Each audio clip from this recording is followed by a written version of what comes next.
Hello and welcome to another game day from the UK, a Miami Heat live pre-game streaming show. We are here today to preview tonight's game against the Houston Rockets, and we might touch on the odd buzzer-beating winner from last night. Yes, there is no European Super League talk here, but we do have a European Super Stream team here. Let me introduce my guys. Danny, how are you? Yeah, great, mate. Feeling great after last night. Yeah, it's a great game. Great game. We're going to come on to it straight away. Sam Aquara, you good?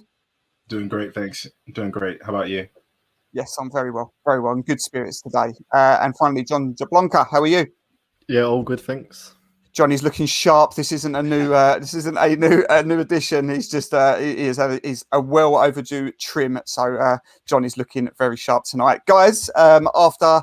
It's been a few games since we've spoke. Obviously, life and things get in the way. Last time we spoke, we was in the middle of our West Coast trip, and after getting the job done, we ballsed it up against Minnesota. So I took a little bit of a 24-hour sort of hiatus from Twitter because it wasn't a pretty read. Rightly so. I'm not digging anybody out because, you know, people can vent. You expect people to vent after a terrible defeat, which is exactly what it was. It was a terrible, embarrassing defeat. But there's a way to bounce back, and last night we did bounce back. Danny, Bam Adebayo, first buzzer-beating winner of his career for the Heat. That is the way to answer Jimmy's battle cry, isn't it?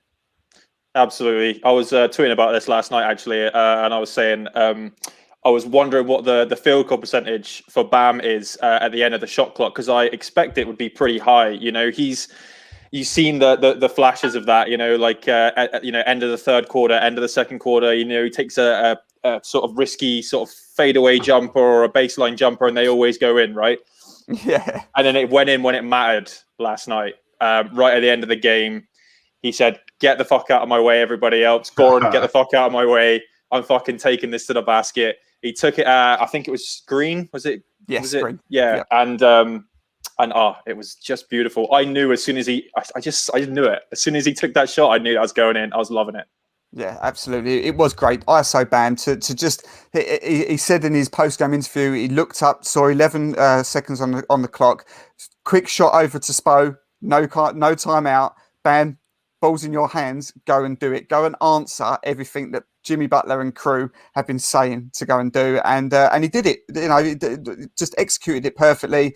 And Sam, that should sort of resound home more than ever before, maybe in his career, that he does have all the tools. He is the face of this franchise going forward. Believe in yourself because you've got all the tools to do this sort of thing on a regular basis. Absolutely, and I'm glad that you mentioned all of the tools because it took a lot than what appears on screen to get that shot up. Because first off, we got the shot clock running down, 8 seconds left. He looks to Goran Dragic and says, "Nah, I've got this one." He has a look on the court and he notices Duncan Robinson in the corner and takes advantage of it. That's perfect court awareness. He drives right in the direction of Duncan Robinson, knowing that they're not going to help. And then he gets right to his mid-range sweet spot that we've been talking about for the past few weeks, and he nailed it down there. And it's just exactly what we wanted to see after Jimmy Butler coming out saying he needs to take charge. We said it on the podcast that he needs to step up, and it's exactly what he did. Yeah, and long may that continue. It's great, and I don't think it was a criticism or anything from Jimmy. It was just, a lot of people would sort of look at that and go, "Oh, there he goes again, Jimmy Butler calling out teammates." It's not that, and Bam will know it's not that. It's about just highlighting the fact that he has to believe he's better than, or he's as good as that everyone knows he is. So, that's a real sort of key highlight of this. One other thing, John, about last night, that take away the buzzer beater. He held Kyrie to 0 points when he was guarding him. And I think it was, he went 0 for 8, I believe. So we're talking about a Defensive Player of the Year candidate 100% here, aren't we? Yeah, I don't see why the national media just forget all about him. It's all about Ben and Rudy. And I feel on the NBA.com, he wasn't even a top 5 until last week or something. And it's just funny how Ben is the perimeter guy that can defend 1 through 5. And Bam is doing a better job on Kyrie and other guards than he is. Yeah. I saw a stat, I think on Kyrie this season was like 3 for 14 in total. Wow. Yeah. That's incredible, and he's done it time and time again. I mean, again, there's a statistic, a graphic up there somewhere that tells all the players when they're guarded by Bam and what they produce, and it's not a one-off. He's doing it all season. So if they're having a Defensive Player of the Year conversation that doesn't involve Bam Adebayo, then it isn't a Defensive Player of the Year conversation because he is that candidate with 100%. Two more players I want to just highlight before we come on to tonight's game against Houston. Tyler Hero. Last night, he's had his struggles. I feel a bit bad because I dug him out after the Minnesota game. He'd been bad for a few games. He looked better, even though the box score didn't suggest it. He looked better last night. He was hitting some of these shots. He looks a bit more confident. He looks like he had a bit of that swagger back. And I think about the end of the third, Danny, I tweeted this to say he looked good. And then from then onwards, he was absolute arse after that. What are we thinking about Tyler? Are we just thinking that, are we putting unnecessary pressure on him? Are the expectations too high? Because if he played for a bad team, this wouldn't be getting highlighted, but we're expecting good things from him.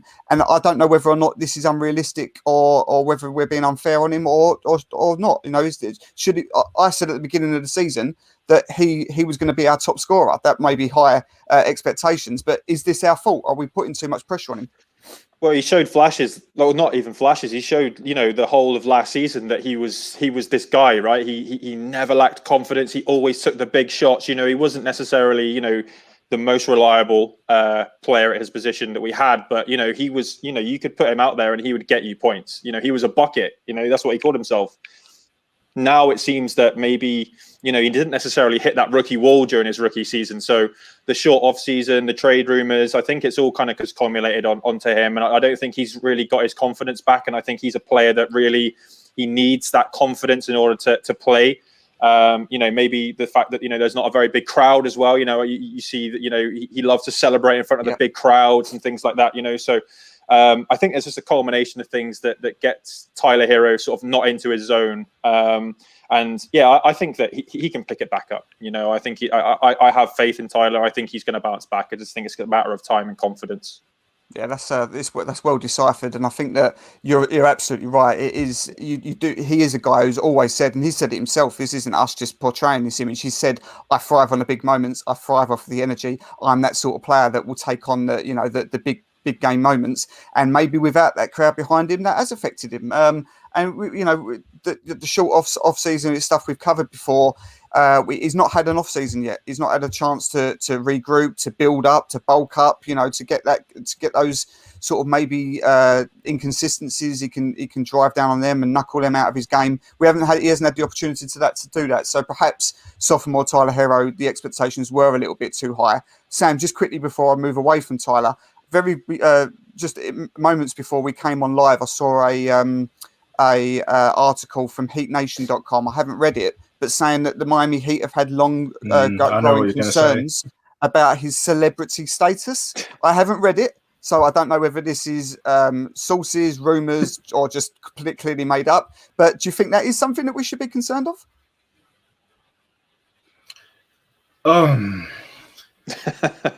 I don't know. I think it depends on how you look at it. Because when you say that they're having concerns about his celebrity status, you got to think of it in one angle. Like the first thing that came to my mind when I saw that headline, last season we saw Jimmy Butler refer to him as like his little brother, and there was a lot of that Jimmy taking him under his wing sort of thing. But I haven't really heard much of it this season. Maybe it's got something to do with celebrity status. Maybe he's just too busy this year. I don't know.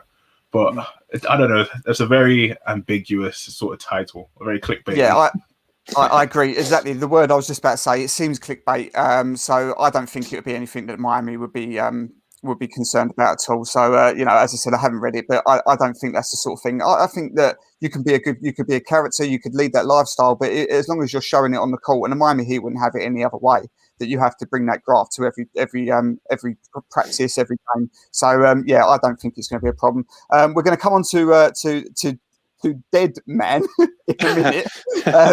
We'll come on to the starts in a sec. We'll go through the lineup. But John, I want to talk about Dwayne Dedman because last night it just showed it doesn't necessarily need to be a big name, a star, an elite player. It just needs to be the right player. And we've seen it also with Trevor Ariza. The right player in the right system. It was so noticeable, the difference that you put in a big who can get some balls, who can take some, some pressure off of Bam, that can just another big in that paint area. What a difference he's made already. A double-double in just 15 minutes of action last night. I'm well and truly now Deadman over Precious for right now. What do you think? Yeah, exactly. That's the kind of guy we actually need. Just he doesn't need to be a star and put up big numbers. Just a guy to give Bam some rest, just give us that 15 minutes, 10, not even 10 points. You just need to get boards, not do the mistakes that Precious does. Because a vet's a vet, and then he will be better than Precious right now because he knows this where he needs to be, stuff like that. And then it's not fair for Precious to not know those stuff because a big rookie develops like longer, most of the time. Mm-hmm. So yeah, it's good to have Deadman doing his role like that. Yeah, definitely, and I'm not bagging on Precious because he has impressed me. He's just going through, he's just looking a bit out of his depth at the moment. But again, it's the same sort of things. He hasn't had the conditioning. He hasn't had the time to get used to it. They come straight in, thrown into to an NBA season. So I do feel for the rookies out there. So that I still believe in Precious, but right now, 100% Deadman. Just those minutes we've seen so far, he's got to take those minutes now. I don't really think we're going to see too much more Precious right now, Danny. No, totally agree. He was, we've talked about it before, but he was looking a little bit lost here and there. He had a couple of nice moments here and there as well. But I think, you really felt the presence of having a big body that could take some hits down low last night. I think Deadman over Precious from now on. And also I want to just make one point as well, which was that you mentioned Trevor Ariza. And Trevor Ariza in that first half, Jesus fucking Christ. I think that was unbelievable. I just saw a stat that in his last 3 games, he's shooting, he's 16 points per game, 5 rebounds per game, 56% field goal percentage, 68% 3-point percentage, and 100% three throw percentage in his last 3 games. It's unbelievable. Fantastic. I mean, I don't really think that it's going to continue that way, but just talking about a guy who's been out of the league for a year, and to come in and to fit into the system so seamlessly, he's a guy that I want on this team for another few years for sure. He's been awesome. 100%. Yeah, Trevor Ariza, as I've been calling him recently. His Jay Crowder Mark II. It's not necessarily as defensively elite, but from what he's offered us, I just did not expect this. I did not expect him to come in after a year out and not only play but contribute towards winning, and that's what Trevor Ariza is doing. So yeah, thank you for highlighting that. Grant's asking. Would you say Trevor Ariza has been better on defense guarding smaller guys? Because I don't think I saw Jay lock up like elite point guards, and then Jay wasn't as good on the switch as Trevor Ariza for sure. Yeah, but I think you'll notice it a bit more maybe if we get matched up, say against Milwaukee Bucks in a playoff series. I think is when you might start to see where we miss Jay over Ariza. But if you're talking, in terms of the guards, and switching out onto the guards, yeah, Trevor's been fantastic. Yeah, 100%, definitely. Grant is asking, with all the absentees tonight, will we see Grandad on the call? I assume you're meaning UD. And to answer your question, Grant, I think that the only time we're going to see Grandad on the call is with about 10 seconds to go of the last game of the regular season, just so that he competes in yet another season. I think there's more chance we'll see Spo than Udonis Haslem on the call right now. But there we go. Right, guys, let's get on to tonight's game. Houston Rockets, both teams on the second night of a back-to-back. First of all, let's get the usual stats through. Houston are 15-42, which is 14th in the West. Heat now 29-28, 7th in the East. Rockets 8-21 away. Heat now 16-13 at home. Rockets are currently 2-8 in the last 10. Heat are 6-4, and Miami, according to the bookies, are favoured on a -6.5 spread. yes, injury report, as Grant highlighted there with all the absentees. This is what we know. Bam Adebayo out, Tyler Herro out, Victor Oladipo out, Jimmy Butler, Andre Iguodala, Goran Dragic, all game time decisions, all questionable.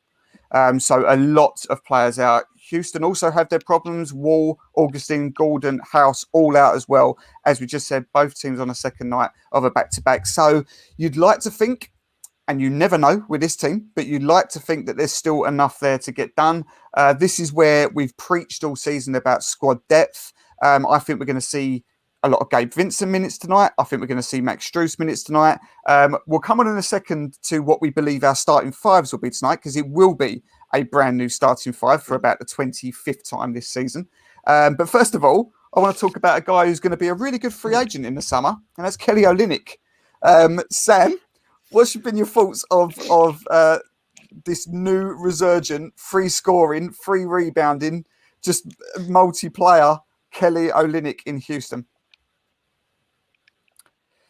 Sam looks like he's frozen.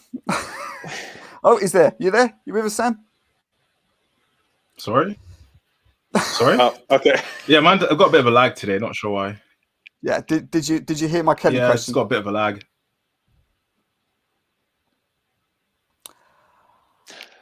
Okay, I'll just quickly take on the Larry Bird 2.0 question. Go for it, my man. I mean, I don't really have much to say because I've not actually watched him play. I've just seen the stats, and the stats are ridiculous. 24 points against Orlando, 23 against Denver, 25 against Indy, 16 against Phoenix, 18 against Golden State, 21 against Phoenix, 26 against New Orleans. Ridiculous. Absolutely ridiculous.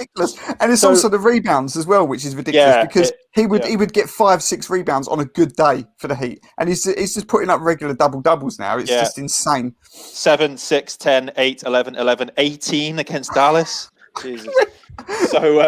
So what I will say to that is he's not necessarily been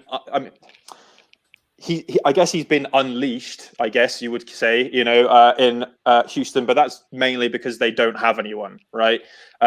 In Miami, he was a system player, he was very much a role player.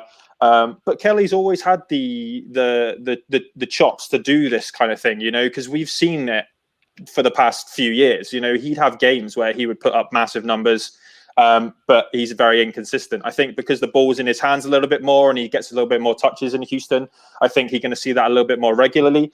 But I don't think it's any sort of, mark on the Miami organization at all that he's, didn't play like this when we had him. It's just very much a system offense, very much a team oriented thing. Whereas in Houston, it's like, well, just chuck it up and anyone can have a shot. So, but hey, good job for Kelly, and maybe we'll pick him up in free agency. Yeah, this is what I was just about to say. John, I know you've got a few stats for us, and I'll come on to you in a second. But before you throw some stats at us, again, Danny's just sort of said there, he was very, very well received in Miami. No complaints. Everybody loved him. He did a solid job for us for a number of years. A team-friendly deal? Could we bring him back? If it's a team friendly, he would. Bam needs a guy that can space the floor. Jimmy needs a guy that can space the floor. And I would still say he's a better version on Bielitsa, because Bielitsa hasn't even stepped on a court recently. And I think what the shooting splits he had for us this season was a shooting slump, because throughout his career he's been a much better shooter than this. I think he's been shooting like over 60% true shooting for the past 4 seasons. So this was most likely the outlier. So if he wants to come back off the bench again, why not? Yeah, I'm all for it. So Danny, John, you've done some research today, and you've given us, you've put together some stats. So we're all going to sit back now, and you're going to blow our minds. What you got for us, mate? Hang on. Put you on the spot. Sorry. Let's see. Sam, you back with us? Yeah, hopefully. Good stuff. You ready, John? Yeah, 2 of the main stats popped out. Houston has been really bad in the last 2 weeks and post All-Star break. They're dead last in defensive rating in the last 2 weeks. giving up 122 points per 100 possession. The 28 in point differential. Wood has been playing quite well. 22, 8, and 2 on 50-40 splits in the last 2 weeks. Yeah, that's pretty elite. I mean, yeah, the good thing we talked about Kelly as well. Yeah. The good thing about Christian Wood, he played 40 minutes of basketball last night, so that's a good sign because he is. I mean, he's one of my favourite players in the league. I think what the hell Detroit was doing, letting this guy go and not building around him, I will never know, because that is a great pickup for Houston, and it's someone they can build around now. So that's something to look into there. Sam, give us your thoughts on tonight's starting five, because as I've just said, it will be a new starting five. It could go a few ways here. I think let's assume that Jimmy does play, because I'm assuming he will play. That means it will be Kendrick, Duncan, Jimmy. Then who are you going? Who's going to be 4 and 5? I'd put. There's Ariza out today. Ariza is in. Yeah, so I'd have Ariza at 4, and I'd want to go with Deadman at 5. I want to see a lot more from Deadman. Give him a bit more minutes, but actually, I think we might get a lot of Gabe Vincent minutes. He probably will start today. That's my opinion. I agree. I think we may see quite a lot of Gabe. I'm not sure whether he'll start, because I'm not sure why you would drop Kendrick unless he needs the rest. I'm not really sure why, because he had a lot of time out. But I think we will see probably up to. I could see us seeing 25 plus minutes from Gabe tonight. Danny, would you agree with the again? This is assuming that Jimmy will play, but do you agree with Ariza and Deadman, or would you look at maybe Bielitsa or someone like that? I don't know. I don't think Spo is. I don't think he's at the fitness level that's required for Miami right now. So it'll be interesting, because we're going to need something, because I don't know if Precious is going to get any minutes, right? So in an ideal world, if Precious was a bit more consistent, you would say, oh well, you can just replace Bam with Precious, and he'll give you a similar sort of productivity, maybe on the dribble handoff, not so much offensively, but defensively. So I'm really conflicted, because I don't know is Deadman okay to keep up with starters minutes and against NBA starter type caliber players. So I'm going to take a flyer just because why not, and I'll say maybe Ariza and Precious. Okay. And keep Deadman off the bench. I agree. I actually, as much as we've hyped him, I think you're right. I don't know whether or not he's going to be thrown straight into to deal with starters minutes. I think we'll see him come off the bench, and I think we'll see a lot more than what we saw last night. I think we'll get more than 15 minutes from Deadman tonight. John, again, same question to you. Again, we assume that it's all those three. Ariza, you would expect that to be the 4. So what we're saying, Sam's saying Deadman. Danny's going with Danny. Precious. Precious. Yeah. What do you think, John? I don't know. I'm just looking at their team and see who they have as a big.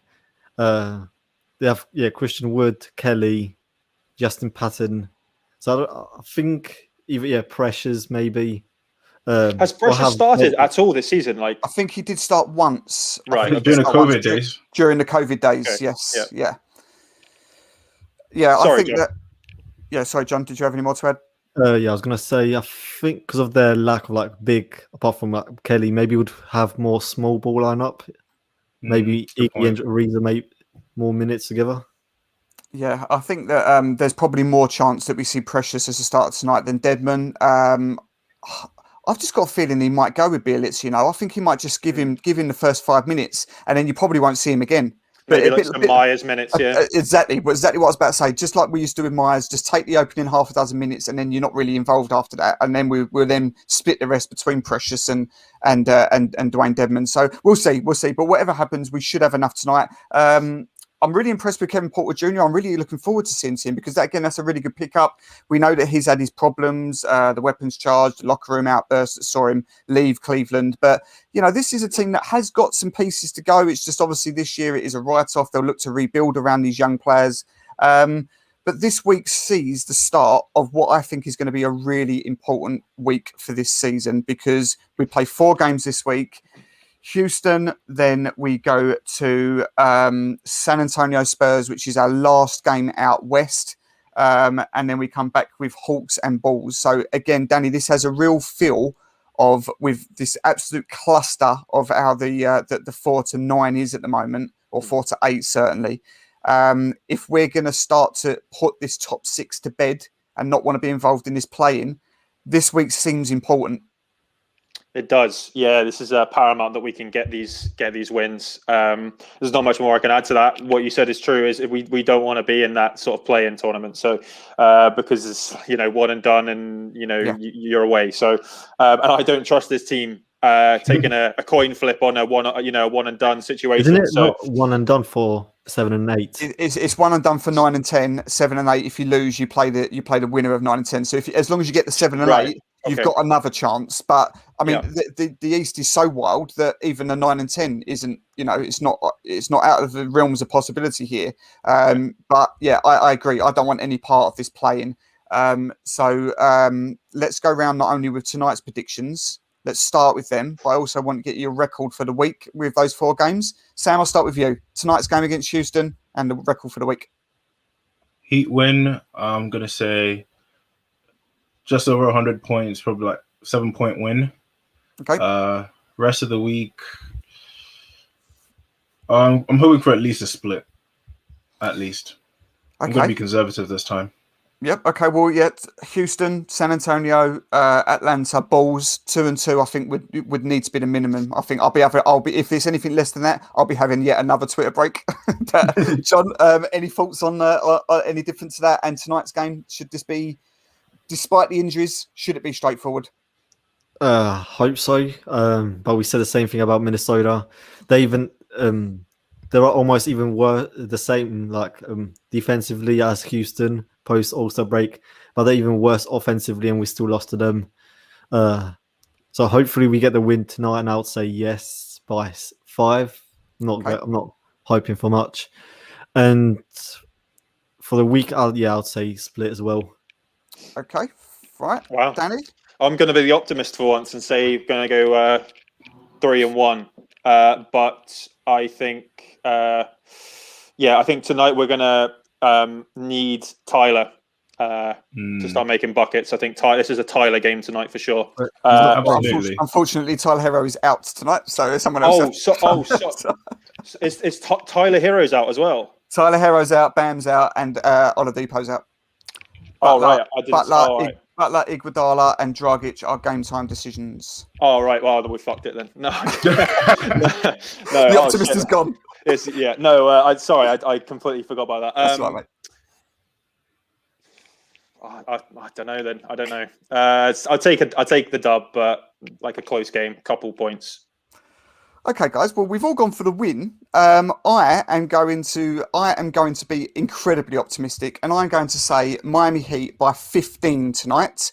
I'm going to say that Gabe Vincent will get 20 plus points. We're going to see Max Strus on fire. I think we're going to see these role players going, this is our chance to maybe try and grab some of these rotation minutes. So, yeah, they've got problems as well. They've got a few of their big players out injured. Big minutes from Kelly Olynyk last night. Big minutes from Christian Wood last night. So they're going to be shattered. They want no part of the Heat house on the riding off the momentum of a massive buzzer-beating win against the Brooklyn Nets. Heat by 15 tonight, and it will be 3 and 1 through the week. I think that we will take tonight. We will take San Antonio. We will. I think the Hawks game seems massive, but they scare me. The Hawks. They always scare me. They're a bogey team. I hate playing the Hawks. The Hawks was the L that I was taken to. Yeah, they're too fast. They piss me off. I hate Trae Young. That just feels like a loss. But even so, big win tonight. 3 and 1. Before we go, let's shout out Royal, who's saying nice cut, John. Absolutely, yeah, and. Also from Royal, yes, that's right, Dan. We're going to blow their ass out. Thank you, Royal. Thank you very much, guys. As usual, we will be back. We will be here tonight for the in-game commentary thread. But no more. We enjoyed the nice 8:30 p.m. It's back to usual now. Back to usual, 1 a.m. Yeah, we'll be here for the in-game comms. Follow me there. Get involved with the chat. Thank you, Tom. I love the optimism. Yep, we've got to do it. Until then, guys, we will be back for Wednesday night, I think, to see against San Antonio. But enjoy the game. Subscribe to Miami Heat UK TV. We'll see you next time. Let's get this dub.